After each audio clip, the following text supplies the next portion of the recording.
Yes, behind the men who run the trains are many men who help to keep them running.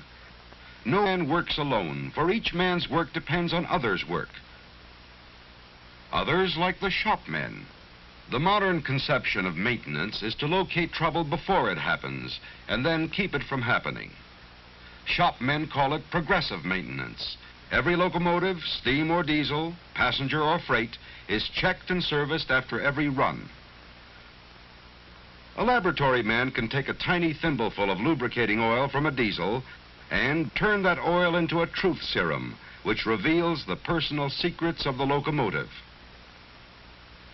Trouble foreseen is trouble stopped before it happens. What might have developed into a major overhaul becomes a routine minor repair to a delicate engine or a set of rugged wheels.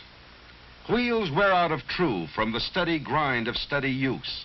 Shopmen can true up the wheels without even taking them off the engine. It takes quite a machine to handle the job and quite a man to handle the machine.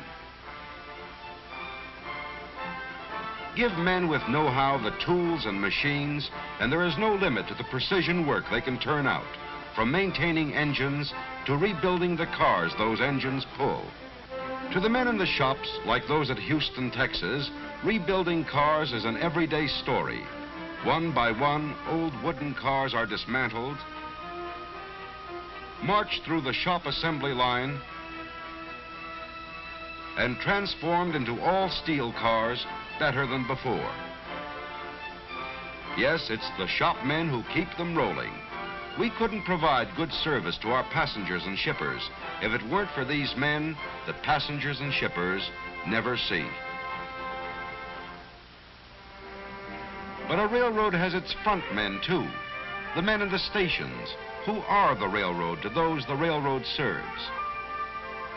In the smaller towns, one man alone must do the many jobs, the station agent. He advises passengers and sells the tickets, handles baggage and manages shipments, and looks after the needs of our customers and shippers. He knows more about the railroad than anyone else in town, and more about the town than anyone else on the railroad. He's the man who keeps the railroad humming and who keeps it human. In the larger cities, it takes many people to do the many jobs, but the human side is just the same. To the passenger, who knows only what he sees with his own two eyes, the railroad is the red cap, the man who prepares his ticket, or the clerk who checks his baggage. It is all the men and women with whom he deals, in stations or on the trains. To a passenger, the railroad is a ticket home or a ticket to adventure, to new scenes passing by the window or to places well remembered. The charm and romance of the South, the majestic sweep of the great Southwest,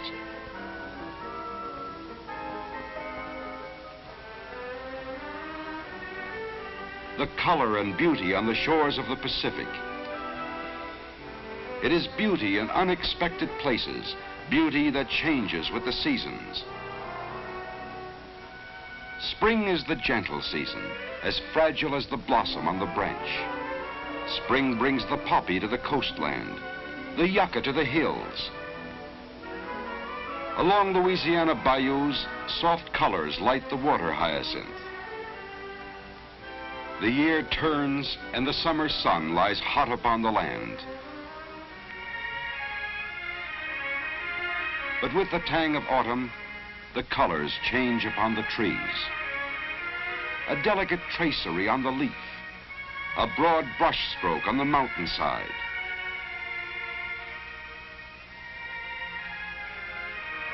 The season of the burning bush gives way to the season of the silver mantle.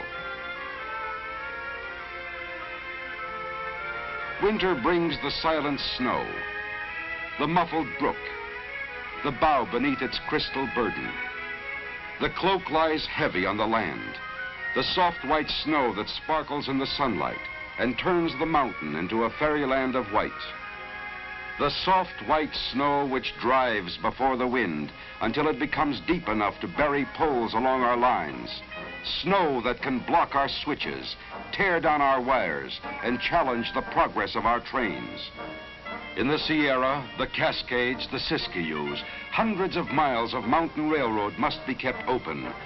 The trains must go through.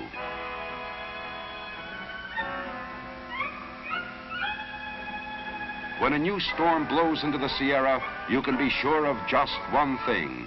A battle is about to begin. A battle fought by man's mind as well as muscle, by a powerful and complex organization that has gained skill and knowledge through the years. As the storm bears down upon us, the power of the railroad is mobilized to meet it.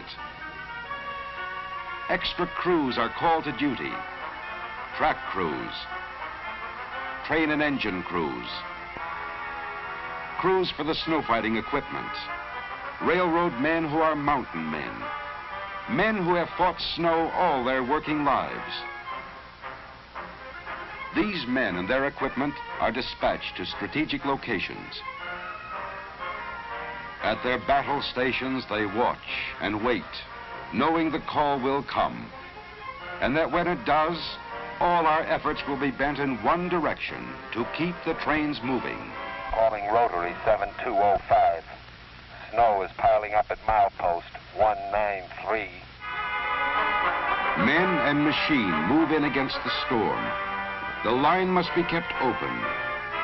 Gold Run to Dutch Flat, Blue Canyon to Emigrant Gap, Cisco to Norden to Donner Summit and down the other side. The line must be kept open. Dispatchers work to keep the flow of traffic moving through the mounting fury of the storm. Trains west, trains east, rotaries in both directions. Always on the railroad when the chips are down, the man with the shovel gets to work.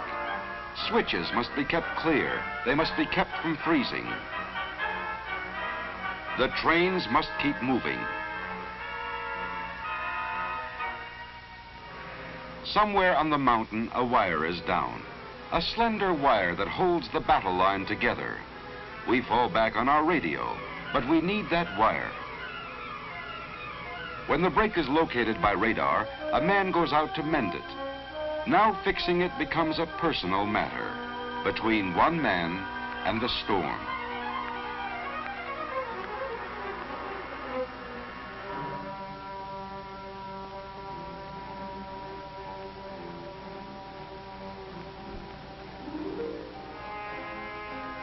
The fight goes on. If the storm won't quit, then neither will we. When the blind white fury smothers our attack, there's only one way to beat it: outlast it. Sometimes when the going gets tough enough, we may have to yield a little, to surrender one track to the storm and concentrate all our work and all our equipment to keep the other track open. So we do. We put our backs into it, we keep on punching. And the trains keep rolling through.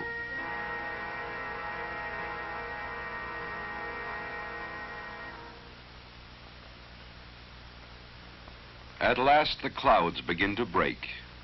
The wind dies, the storm has spent its anger. The snow once more is a white and silent sea, gleaming in the sun. The battle is over, but not the work. Our buried wires must be dug free to safeguard communications if another onslaught comes. On the open lines of track, fast-moving flangers clear the snow from between the rails.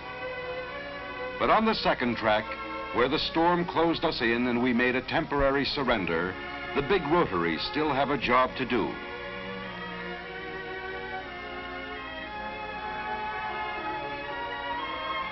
The path carved open by the rotaries is then widened by the spreaders.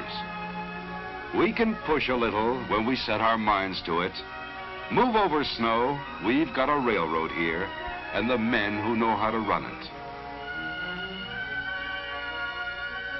This is my railroad, and I'm proud of it. You can tell what railroaders are made of when the going gets really tough.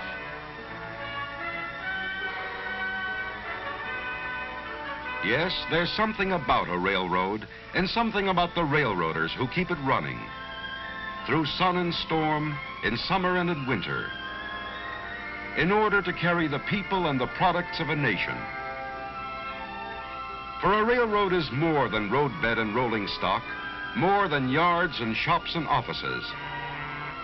A railroad is railroad people, men and women working together, each one doing one job proudly, whatever that job may be. Men and women working together and sharing a common pride, knowing how to run their railroad. A heritage from the past, a service to the present, a dream for the future still to come.